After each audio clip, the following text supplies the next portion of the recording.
할렐루야. 오늘 주님 앞에 나와 또 예배하기 위하여 이렇게 성전을 찾으신 우리 성도님들을 주님의 이름으로 환영하고 축복합니다.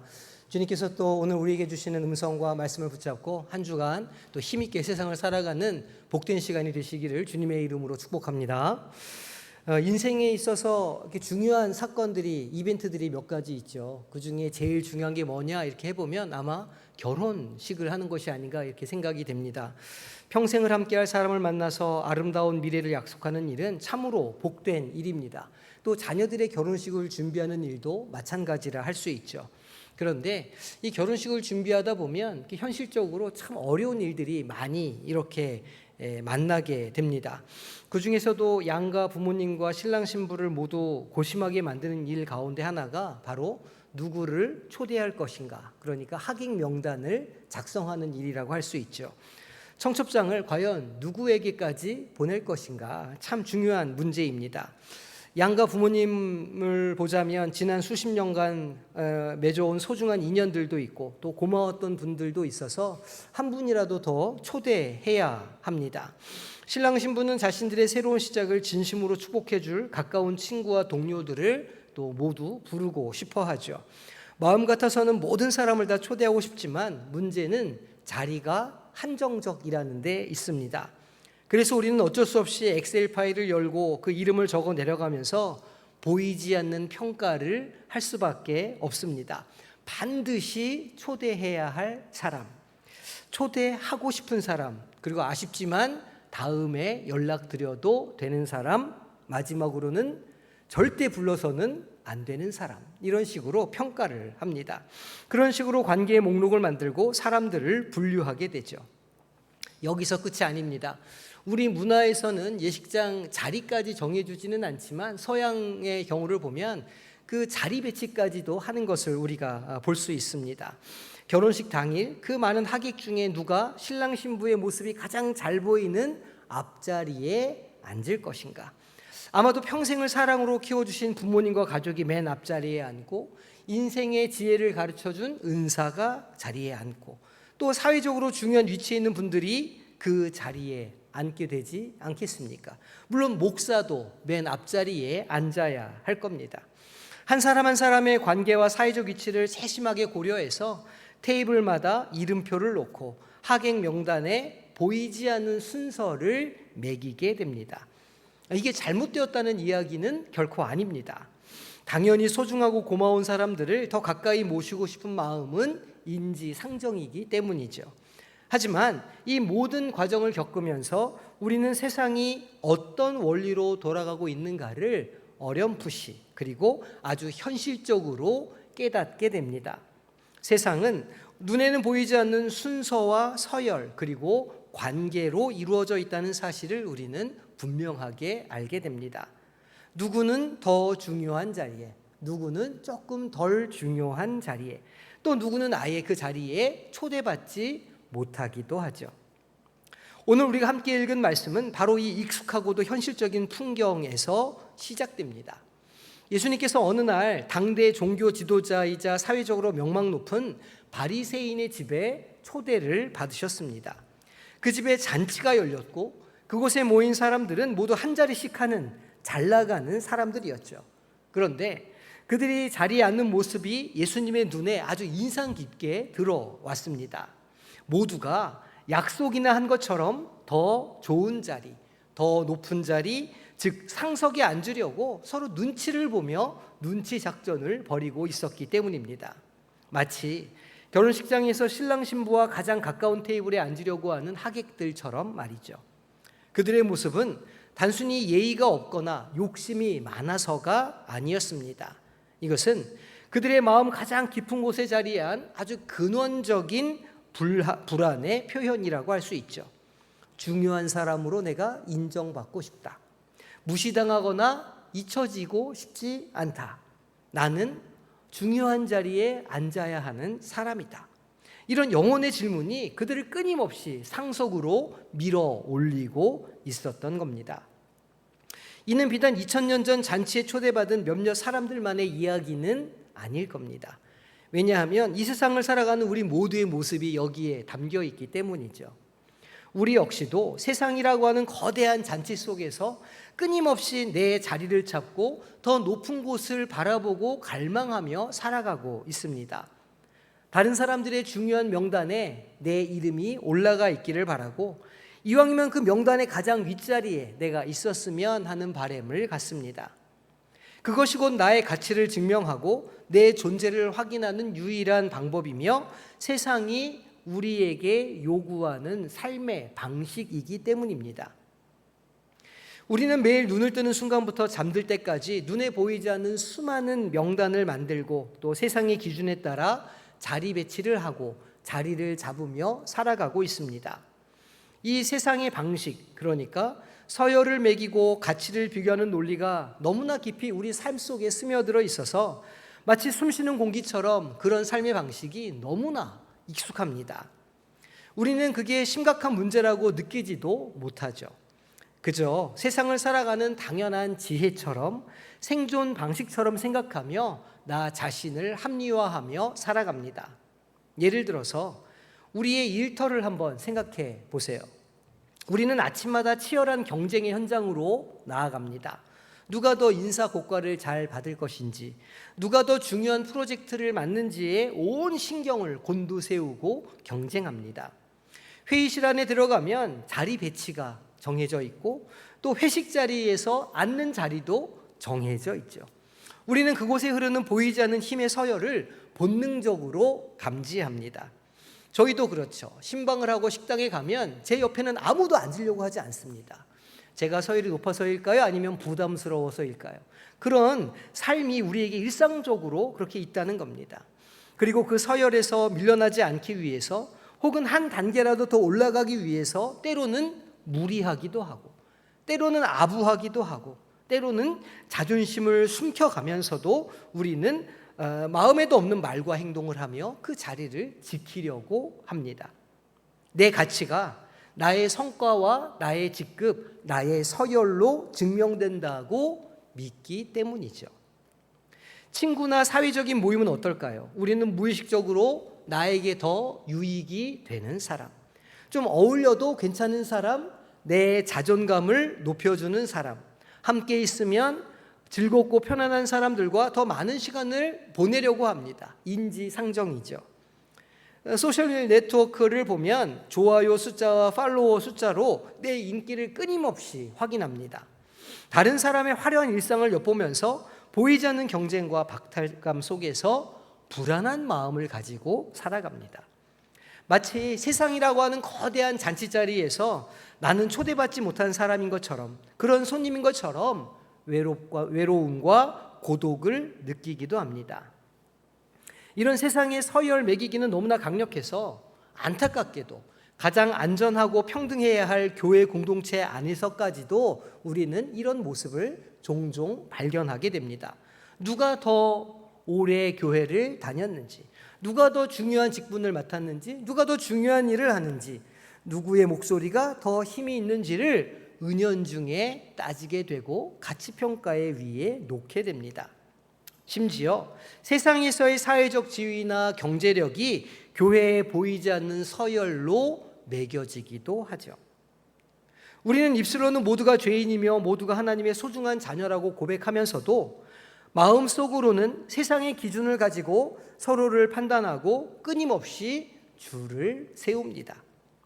여기에서 더 깊은 문제는 우리가 다른 사람들을 인정하는 방식, 다른 사람들을 초대하는 방식에 있습니다. 우리는 과연 누구를 나의 삶이라고 하는 소중한 식탁으로 초대하고 있을까요? 우리 대부분의 경우는 나에게 무언가를 돌려줄 수 있는 사람들을 우선적으로 초대합니다. 나에게 힘이 되어줄 사람, 나에게 좋은 평판을 가져다 줄 사람, 나와 즐거운 시간을 보낼 수 있는 사람. 우리는 마음속 계산기를 두들기며 철저하게 상호성의 원리에 따라 관계를 맺습니다. 우리 자녀들에게 하는 말을 보면 그게 적나라하게 들어가죠. 그 친구는 나쁜 친구야. 그 친구랑 어울리지 마. 그 친구는 너와 어울리지 않아. 라고 부모님은 자녀들을 가르칩니다. 내가 이만큼의 시간과 마음을 주었으니 언젠가는 그만큼 혹 그 이상을 돌려받을 것이라 은연중에 기대하죠. 그래서 내가 이만큼 호의를 베풀었는데 그 호의가 돌아오지 않으면 우리는 실망하고 마음이 상하고 악한 마음을 품게 됩니다. 이것이 세상이 가르쳐주는 합리적인 방식이고 우리 교회 안에서조차 널리 그렇게 스며들어 있는 사고방식이죠. 그래서 우리는 나도 모르게 우리 안에 하객 명단에서 어떤 사람들의 이름을 지워버리고 밑으로 내려버리고 혹은 끌어올려 놓게 됩니다. 나에게 아무것도 돌려줄 수 없어 보이는 그런 사람들, 오히려 나의 시간과 감정, 에너지를 빼앗아 갈 것만 같은 사람들, 만나면 마음이 불편하고 어려운 사람들, 가난하고 연약하고 병든 사람들을 우리의 명단에서 알게 모르게 슬그머니 삭제하고는 합니다. 이것이 바로 세상의 방식에 완전히 길들여진 우리의 슬프고도 적나라한 모습이라 할 수 있습니다. 모두가 그 세상의 가치관에 깊이 몰입해 있던 바로 그 순간, 그 잔치자리에서 예수님께서는 그 모든 통념을 한 번에 전복시키는 말씀을 선포하십니다. 주님께서는 더 높은 지위를 갈망하는 이들과 상호성의 원리에 기반해서 타산적으로 이 관계를 맺는 이들을 향해서 완전히 새로운 질서를 제시하십니다. 그것은 곧 하나님 나라의 역설적인 원리라 할 수 있습니다. 주님께서는 선언하십니다. 우리 11절의 말씀 함께 합독하겠습니다. 무릇 자기를 높이는 자는 낮아지고 자기를 낮추는 자는 높아지리라. 아멘. 이 말씀은 단순히 겸손을 권면하는 윤리적인 교훈이 아닙니다. 이것은 하나님 나라를 관통하는 핵심적인 작동 원리를 드러내는 신학적인 선언이라고 할 수 있죠. 세상이 부와 권력, 명예를 기준으로 견고하게 구축한 위계적 질서 안에 돌아갈 때에 하나님 나라 안에서 그것은 완전하게 전복됩니다. 하나님께서는 세상의 가치체계를 역전시키는 분이시기 때문이죠. 하나님 나라에서는 세상의 정점이 가장 낮은 곳이 되며 세상의 가장 낮은 곳이 오히려 최고의 명예를 얻게 됩니다. 이처럼 세상의 논리와 하나님의 지혜는 근본적으로 차이가 있습니다. 예수님의 가르침은 여기에서 멈추지 않고 한 걸음 더 나아가서 이 잔치의 본질에 대한 혁신적인 통찰을 제시해 주십니다. 주님께서는 잔치를 베풀 때에 상호성의 원리에 따라 보답할 수 있는 이들이 아니라 사회적으로 소외되어 있는 어떠한 보답도 할 수 없는 이들을 초대하라고 명령하십니다. 그것은 누구입니까? 가난한 자, 몸이 불편한 자, 다리를 저는 자, 맹인, 바로 그들입니다. 이들은 당시 사회에서 하나님의 징벌을 받은 자로 여겨졌습니다. 그래서 모든 공동체에서 잔치에서 배제되었던 이들이죠. 즉 세상의 하객 명단에서는 언제나 삭제되었던 사람들입니다. 왜 이러한 사람들을 초대해야 하는가에 대한 질문은 복음의 핵심으로 우리를 이끌어갑니다. 왜 이들을 초대하라고 말씀하시는 것일까요? 그 이유는 하나님께서 바로 우리를 그러한 방식으로 천국 잔치에 초대해 주셨기 때문입니다. 우리 자신을 성찰해 봅시다. 하나님께서 우리의 인간적인 자격이나 조건을 기준으로 우리를 부르셨을까요? 절대 그렇지 않습니다. 도리어 우리 모두는 영적으로 파산한 상태였습니다. 어쩌면 지금도 영적으로 파산한 상태인지도 모르죠. 죄로 인해 상처 입고 의의 길을 온전히 걷지 못하는 영적인 불구의 상태에 있었던 사람들입니다. 세상의 기준으로 본다면 우리는 하나님의 거룩한 잔치에 참여할 자격이 전무한 존재였습니다. 그럼에도 불구하고 하나님께서는 그러한 우리에게 먼저 찾아오셨습니다. 그리고 우리의 어떠한 문제도 문제로 삼지 않으시고 오히려 주님의 무조건적인 사랑에 근거하여 예수 그리스도의 보혈로 인쳐진 구원이라고 하는 초대장을 우리에게 허락해 주셨습니다. 이것이 바로 은혜의 본질이며 복음의 핵심입니다. 그러므로 우리의 궁극적인 정체성은 세상이 부여하는 일시적인 지위에 있는 것이 아니라는 것을 우리는 깨달아야 합니다. 하나님의 은혜, 라고 하는 이 영원한 명부에 기록되어 있다는 사실에 우리의 정체성이 근거합니다. 이 진리를 온전히 믿을 때 우리는 비로소 세상의 비교와 경쟁의 굴레에서 벗어나 참된 자유를 경험할 수 있게 되는 것이죠. 우리를 세상의 어떤 외양에 비춰보는 것이 아니라 하나님 나라의 은혜에 우리 자신을 비춰볼 수 있게 될 것이고, 비로소 우리는 경쟁과 질투에서 벗어나 참 자유와 만족을 얻을 수 있게 됩니다. 더 이상 타인의 자리를 갈망할 필요가 없는 이유는 우리가 이미 가장 영광스러운 은혜의 자리에 부름받은 존재이기 때문입니다. 누구의 인정을 받지 않아도, 어느 자리에 가지 않아도, 무엇인가를 성취하지 않아도 이미 우리는 하나님의 사랑받는 자녀로서 오늘을 감사함으로, 기쁨으로, 즐거움으로 살아갈 수 있다는 것이죠. 이제 우리는 아주 조용히 그러나 진지하게 스스로에게 물어보아야 합니다. 내 진정한 정체성은 과연 어디에 있는가? 나는 세상의 어느 자리에 앉아야만 비로소 가치가 증명되는 사람인가? 아닙니다. 오늘 말씀은 분명한 은혜로 우리에게 선포합니다. 우리의 진짜 정체성은 잠깐 반짝이다가 사라지는 세상의 하객 명단에, 세상의 VIP 명단에 있는 게 아닙니다. 온 우주의 주인이시며 하나님의 은혜로 천국잔치에 영원히 초대받은 존귀한 하객이라는 사실이 우리의 본질이죠. 우리는 이미 가장 영광스러운 잔치의 초대장을 받은 사람들입니다. 이 세상 그 어떤 명단보다 위대한 하나님의 하객 명단에 예수 그리스도의 핏값으로 우리의 이름이 선명하게 새겨져 있음을 믿으시기를 소망합니다. 더 놀라운 것은 이 초대장이 우리의 노력이나 우리의 자격으로 얻을 수 없는 것이라는 데 있습니다. 우리를 위해 십자가를 지신 주님의 희생으로 주어진 선물입니다. 우리가 노력해서 우리의 자격으로 우리가 무엇을 해서 얻어진 것이 아니라 하나님께서 우리를 사랑하시기에 그저 우리에게 허락해 주신 선물, 구원입니다. 이 놀랍고도 가슴 벅찬 사실을 온 마음으로 믿을 때에 우리는 비로소 진정한 자유를 얻을 수 있습니다. 더 이상 세상이라고 하는 거대한 잔치에서 좋은 자리를 차지하기 위해 다른 사람들을 밀치거나 마음 졸이며 눈치를 보거나 누군가를 제끼고 죄책감을 느낄 필요가 없다는 것이죠. 직장에서, 학교에서, 세상 속에서 누가 나를 알아주지 않아도, 내가 한 일을 몰라도, 내 이름이 기억되지 않아도 괜찮습니다. 왜냐하면 온 우주를 창조하시고 다스리시는 하나님께서 나를 아시고 내 이름을 아시고 나를 가장 귀한 손님으로 지명하여 초대해 주셨기 때문입니다. 세상의 자리 배치는 안기처럼 있다가 사라집니다. 시대가 바뀌면 그 기준도 변하죠. 세월 따라 시간 따라 들쭉날쭉합니다. 어느 장단에 춤을 춰야 할지도 모르죠. 하지만 하나님 나라에서 우리에게 약속된 그 자리는 영원히 보장되어 있습니다. 변하지 않습니다. 주님께서 약속해 주신 구원은 끝날까지 우리를 견인하시며 우리에게 완전히 이루실 날까지 주님은 쉬지 않으시기 때문입니다. 이제 이 흔들리지 않는 믿음을 가지고 이 서열 경쟁의 감옥에서 풀려나시기를 바랍니다.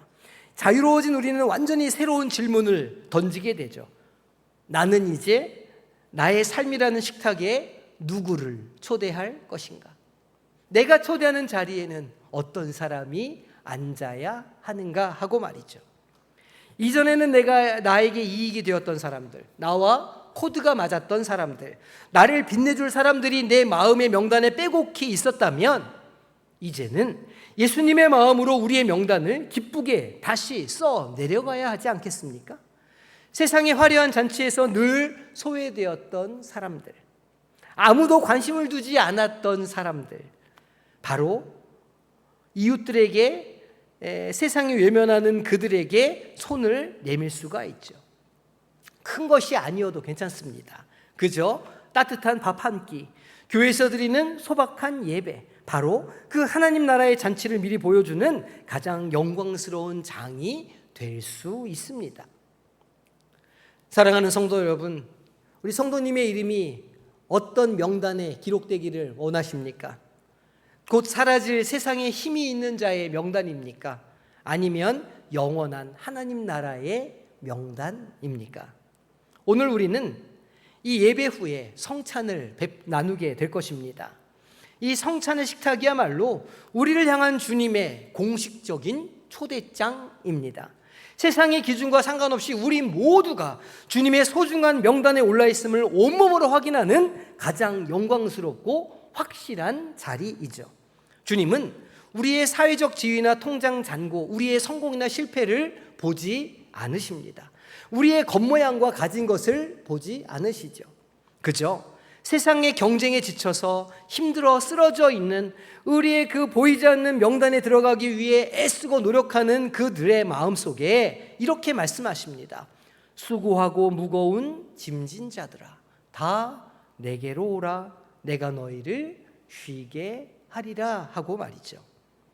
떡과 잔을 받을 때 나의 어떠함이 아닌 있는 모습 그대로 나를 불러주시고 주님의 식탁 가운데 초대해 주시는 그 사랑을 깊이 묵상해 보시기 바랍니다. 그리고 이 식탁에서 받은 놀라운 사랑과 위로를 가지고 세상으로 나아가십시오. 똑같은 고통과 똑같은 절망과 똑같은 피곤함에 찌들어 있는 사람들에게 그렇게 하지 않아도 사랑받을 수 있다고, 그렇게 하지 않아도 그 마음에 위로를 주시는 분이 있다고 말해줄 수 있고 그 사랑을 전해줄 수 있는 식탁의 전달자가 되어주시기를 바랍니다. 우리가 또 다른 누군가를 위해 따뜻한 식탁을 차려주는 새로운 초청자가 되어서 주님의 마음이 담긴 새로운 하객 명단을 써내려가는 우리 모두가 되시기를 주님의 이름으로 간절히 축원합니다. 기도하겠습니다.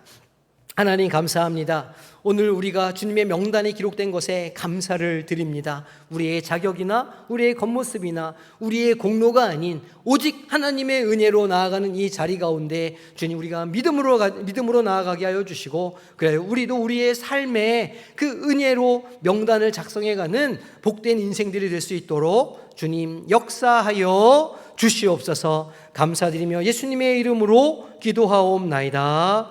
아멘.